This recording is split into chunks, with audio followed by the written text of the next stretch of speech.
대해서 얘기를 해줄 때 좀 앞이 깜깜해지는 경우도 많잖아요. 뭐냐. 학생들도 생리통약 먹으러 다니는데 사람들이 주고 싶은데. 가져가세요. 안녕하세요. 직장인 장현지입니다. 안녕하세요. 어여모 정혜진 약사입니다. 약사님 혹시 생리 처음 하신 거 기억하시나요? 제가 기억나기로는 생리를 처음 했을 때 중학생 무렵이었는데 저희 엄마가 굉장히 대견하다는 듯이 이제 설명을 해주고 어른이 됐다 이렇게 얘기를 해줬던 기억은 좀 나는 것 같아요. 제가 아이가 이제 10살, 11살 이렇게 이제 커가다 보니까 주변에서 생리라든가 초경이라든가 이런 거에 대해서 물어보는 경우들이 있어요. 그래서 그런 얘기를 조금 같이 나눠보면 좋겠다 이런 생각을 좀 했던 것 같아요. 네. 아이들도 궁금한 부분들이 많은 것 같아요. 근데 물어볼 곳이 없다 보니까 포털 사이트에 질문을 올려놓더라고요. 예를 들면 생리를 시작했는데 또 오랫동안 하지 않는다라고 고민을 하기도 하고요. 맞아요. 엄마들 사이에서도 그리고 약국에 오시는 엄마들도 그런 걸 많이 물어보세요. 그래서 오늘은 엄마도 궁금해하고 아이들도 궁금해하는 그런 부분들에 대해서 얘기를 나눠보려고 하는데요.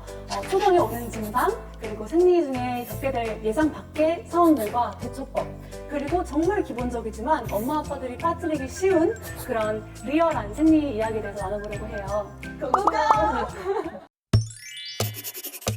초경을 하기 전에 어떤 신체적 변화, 증상이 있나요? 보통 그 2차 성징이 먼저 나타나는데요. 2차 성징이 뭐 초기, 중기, 후기 이렇게 이제 단계별로 나타나요. 그래서 보통 초경을 하기 전에는 가슴이 약간 나온다던가 몸무게가 좀 나온다던가 또 약간 예민해지는 그런 이제 가벼운 그런 징후들이 나타나게 되는데 그런 초기 징후가 나타난 후에 한 2년 정도 지났을 때 보통 초경이 시작이 돼요. 그래서 보통 연령을 보게 되면 그런 2차 성징 연령대가 한 10살 그 정도 한 5학년 6학년 그때 나타나서 한 1, 2년 지난 후에 초경을 시작한다고 보시면 됩니다. 엄마가 이제 아이한테 생리에 대해서 얘기를 해줄 때 좀 앞이 깜깜해지는 경우도 많잖아요. 그래서 어떻게 생리에 대해서 얘기를 꺼내볼 수 있을까요? 그 이맘때 애들이 되게 예민해요. 엄마한테 와서 엄마 하면서 얘기를 하지 않죠. 그러다 보니까 엄마가 이제 아이의 어떤 그런 변화 이런 걸 먼저 미리 눈치를 채고 말을 걸어주는 게 좋습니다. 아이와 같이 자연스럽게 마트라든가 백화점을 가서 이제 예쁜 속옷을 같이 이제 골라본다거나 그럼 아이가 또 의외로 되게 즐거워하고 되게 자랑스러워하고 막 그래요. 친구들끼리 어떤 얘기를 나누는지 또 생리하는 친구는 없는지 그런 이야기를 나눠볼 수가 있고요. 또 제가 앞서 말씀드린 것처럼 보통 이렇게 초기 2차 성징에 대한 것들이 나타난 후에 한 2년 정도 시간이 좀 있잖아요. 그럴 때 자연스럽게 생리에 대해서 엄마 생리 기간이야. 엄마도 한 주어떨 때 생리를 했었는데 할머니가 되게 대견하게 얘기해 주셨어. 뭐 이런 식으로 해서 자연스럽게 계속 얘기를 나눠주시면 좋을 것 같아요.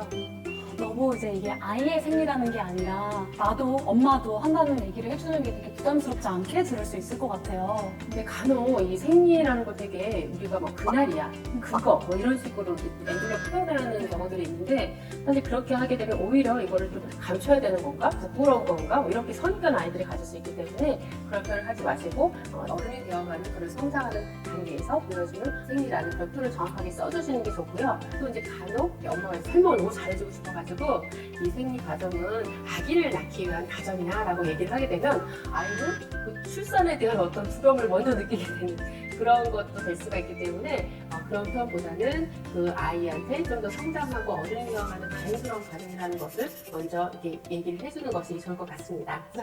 처음부터 임신이나 이런 출산에 대해서 얘기를 하면 좀 부담스럽거나 더 무서울 것 같아요. 내 얘기가 아니니까 네. 조금 부담스러워하는 게 실제로 있더라고요. 네. 엄마가 생리에 대해서 어떻게 교육을 해주는지에 따라서 생리에 대한 인식과 문화를 바꿔줄 수 있다는 생각이 드네요. 또 아이들이 궁금해하는 게 생리가 시작된 후에 갑자기 멈추는 것인데요. 아이의 생리와 어른의 생리는 좀 다른 편인가요? 청소년기의 생리는 생리 주기부터 조금 차이가 있는데요.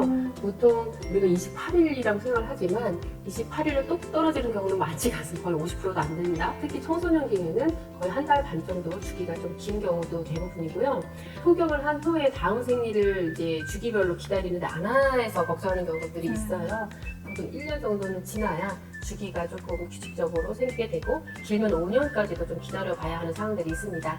그래서 초경을 딱 시작한 후에 다음 생리 주기가 맞춰져야 된다고 너무 조급하게 생각하지 마시고 좀 더 기다려보는 거 또 너무 걱정하지 않으셔도 된다는 거 좀 알아두시면 좋을 것 같아요. 1년이 걸려도 걱정하지 않아도 되는 거네요? 네, 1년 정도 지나도 그냥 좀 지켜보는 것이 좋아요. 네. 이렇게 미리 생리에 대한 이야기를 나눠보면은 아이도 초경을 좀 심리적으로라도 잘 준비할 수 있을 것 같아요. 네. 아이들에게는 생리 중에 일어나는 일들이 생소하게 느껴질 수 있어요. 그래서 미리 일어날 수 있는 상황과 대처법에 대해서 알려주면 좋을 것 같아요. 그럼 아이들이 말하는 생리에 대해 미리 알면 좋았을 것들에 대해서 한번 알아볼까요? 저희가 미리 주변 청소년들한테 리서치를 해서 생리 중에 일어났던 좀 불편했던 상황들에 대해서 가져왔어요. 첫 번째로는 생리대를 착용하는 방법을 몰라서 뒤집어서 사용했다고 하네요. 그러니까 끈끈한 부분이 외음부 쪽에 닿게 사용했다는 거예요. 끈끈한 부위가 피부 바로 닿게 되면은 피부 자체가 손상을 잘 될 수가 있고, 그것 때문에 얼마나 아이가 힘들었을까라는 생각이 드네요. 그래서 사실 우리가 이런 사례를 보게 되면은 굉장히 어떻게 이런 일이 있지? 하는 생각이 들잖아요. 근데 우리도 무슨 전자기기나 이런 걸 처음에 이렇게 쓰게 되면은 사용법을 몰라가지고 굉장히 허둥이 되는 것처럼 아이들도 생리대를 처음 사용할 때는 어려움이 있습니다.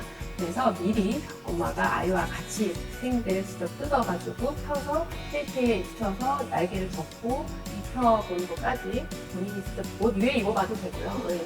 이런 뭐 풍선이나 이런 인형이나 이런 데 입어봐도 되고요. 그래서 한번 놀이식으로 생리대를 착용하는 법에 대해서 얘기를 나눠보시는 게 좋습니다.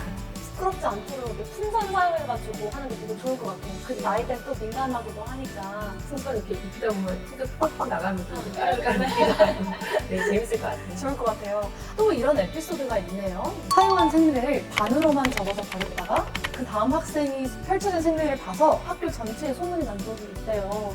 아이고, 아이가 굉장히 속상했을 것 같아요. 생각지도 못했던 그쵸. 문제가 생겨가지고 네. 여기 생리대를 갈 때 휴지에 잘 감싸가지고 버린 건 변기 버리면 안 되고 휴지통에 잘 버릴 수 있도록 말씀해 주시는 게 좋을 것 같아요. 네. 생리대를 붙이는 방법부터 버리는 방법까지 꼼꼼하게 알려주는 게 좋을 것 같아요. 여기 또 다른 사연인데요. 집에서는 엄마가 사용하는 주명 사이즈밖에 없어서 잘 때 주명을 2개로 이어서 사용했다고 하네요. 아이가 이제 2개를 사용하는 경우에 좀 양이 많거나 넘치거나 이게 걱정이 돼서 아마 그렇게 될 텐데 아이들은 아무래도 이제 활동을 많이 하고 그리고 이제 익숙하지 않다 보니까 어른처럼 이렇게 조심을 한다거나 이렇게 관리가 잘 안 되게 돼서 그래서 생리물이 넘치거나 해서 굉장히 당황스러운 상황이 생길 수가 있는데 보통 아이들이 처음 생리를 하고 할 때는 그냥 일반 사이즈의 주명보다는 오버 사이즈로 좀 넉넉한 사이즈를 준비를 해서 아이한테 주시는 것이 필요할 것 같아요. 네, 중형뿐만 아니라 대형이나 오버나 이렇게 되게 다양한 사이즈를 구비해두면 되게 좋을 것 같아요. 근데 또 이런 사연이 있네요. 오버나이트가 흡수력이 좋아서 하루 종일 타고 싶다고 해요.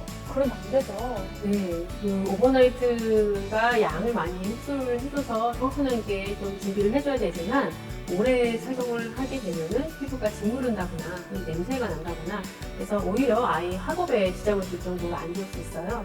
그래서 오버나이트 생리대뿐만 아니라 모든 생리대가 일정한 시간마다 한 2~3시간마다 갈아주는 것을 꼭 말씀을 해주시고요. 학교에 가서 2교시 후에, 그다음에 점심 식사 후에, 그다음에 6교시 후에 이렇게 시간을 지정을 해줘가지고 생리대를 갈 수 있는 주기를 꼭 인지를 시켜주시는 것이 필요할 것 같아요. 아이들이 생리대를 갈아야 하는 건 알지만 가방에서 생리대를 꺼내는 것조차 부끄러워해서 하루 종일 갈지 않았던 그런 친구들도 있더라고요. 그런데 요즘 이런 거 있는 거 아세요? 파우치 아닌가요? 네, 이거는 교복에 탈부착할 수 있는 생리대 파우치인데요. 이제 단추 2개만 교복 치마 안쪽에 달아주면은 생리 기간에 탈부착할 수 있어가지고 여기다가 생리대 2장 정도 넣어서 학교에 갈 수도 있어요. 좋네요. 아이들이 학교에서 이제 친구들의 어떤 시선을 좀 신경 쓰지 않고 생리를 좀 갈 수 있을 것 같아서 되게 유용할 것 같아요. 딸한테도 주고 싶은데요. 가져가세요. 아유, 감사합니다. 생리통이 있을 때 어떤 약을 먹어야 할지 몰라서 무작정 참았던 적이 있다고 해요. 저도 학창시절에 이런 경험이 있었고요. 약사님, 학생들도 생리통 약 먹을 거나요? 생리통이 있을 때는 생리통 약을 먹는 것이 좋습니다. 우리가 생리통 약을 보게 되면은 거기에 용법 용량이 써 있습니다. 그래서 8세 이상, 10세 이상, 성인 이상 이렇게 이제 용법 용량이 설정이 되어 있는데 생리통 약으로 나와 있는 제제들 보면 이름이 막 이부, 레이디오 이런 게 쓰여 있어요. 그 성분들이 대부분 이제 이부그룹의 성분의 제제들인데 그 성분의 그 표기 용법 용량을 보게 되면은 8세 이상부터 뭐 1점씩 적용하는 그런 용법이 있습니다. 8세라는 건 만 8세이기 때문에 초등 연령이 어리시다 보니까 어린 아이들도 먹을 수 있는 용법 용량이 설정이 되어 있어가지고 그 제제를 선택해서 복용하시면 되고요. 다만 아이들이 뭐 위장 나이가 너무 심하다거나 또는 약물 알러지가 있다거나 일세기 계열의 그런 경우에는 아세트아미노산 성분의 그런 타이레놀 제제를 먹을 수가 있어요. 그래서 타이레놀 나와 있는 게 알약이 500ml, 650ml 이렇게 용량이 좀 많다 보니까 그 용법이 12세 이상으로 이렇게 허가 사항이 되어 있고요. 다만 이게 제형에 따라서 연령이라든가 용법 용량이 이렇게 좀 차이가 나게 되거든요. 아이에 따라서는 알약을 못 먹는 경우가 있기 때문에 물약으로 된 시럽 제제를 본인 연령에 맞춰가지고 먹을 수가 있습니다. 아기가 이제 보통 10살 월 초등부가 되면은 아직도 뭐 그렇게 시럽 자주 먹는 아이들 계신데 그럴 경우에 생리통 때문에 아프다. 또는 뭐 립식되는 정도 해서 먹게 되면은 많이 통증을 좀 잠재울 수 있는 게 좋고요. 생리통이 있을 때 약 먹는 타이밍도 중요합니다. 통증이 타면 해결되는 것도 아닌데 참다 보면 다 아픈 다음에 약을 먹게 되는 경우도 있을 수가 있어요. 네. 근데 보통 생리통을 생리가 막 시작될 때 하루 이틀 정도 아프거든요. 그래서 생리통이 주기적으로 내가 있다 할 경우에는 생리가 막 시작되기 그 전날이라든가 막 시작됐을 때 그때 먹는 것이 가장 좋습니다. 좀 걱정되는 게 너무 자주 먹으면 내성이 생기진 않을까요?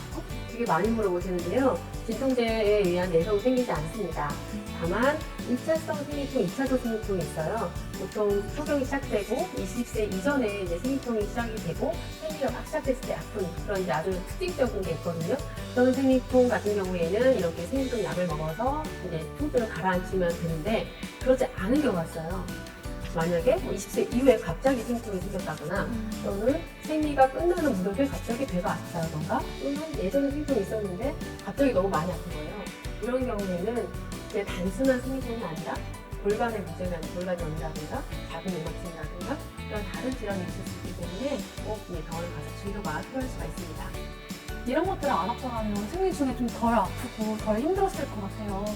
소중한 딸이 투경으로 인해 겪게 될 신체적 그리고 심리적, 일상적 변화를 미리 인지하고 부모님이 함께 준비해주는 게 되게 중요할 것 같아요. 네, 맞아요.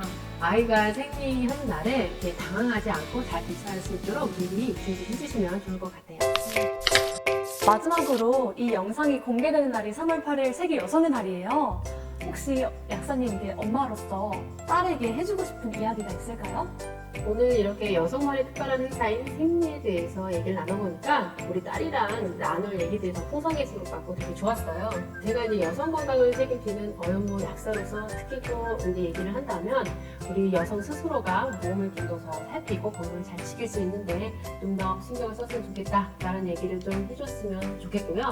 또 많이 좋아졌지만 세상의 어떤 평등이라든가 또는 이런 불합리한 점들이 좀 아직도 있습니다. 네, 그래서 여성들이 사회생활을 하는 데 있어서 보다 더 밖으로 자기 목소리를 내면서 좀 더 보람이 되고 또 활기차게 할 수 있는 그런 세상이 왔으면 좋겠다. 그런 사회에서 하나 일조했으면 좋겠다라는 얘기를 딸에게 해주고 싶네요. 좋은 말씀 감사합니다. 저희가 준비한 영상은 여기까지이고요. 특별히 세계 여성의 날을 맞이해서 혹시 엔딩을 파이팅 한번 하고 끝날까요? 하나, 둘, 셋, 파이팅!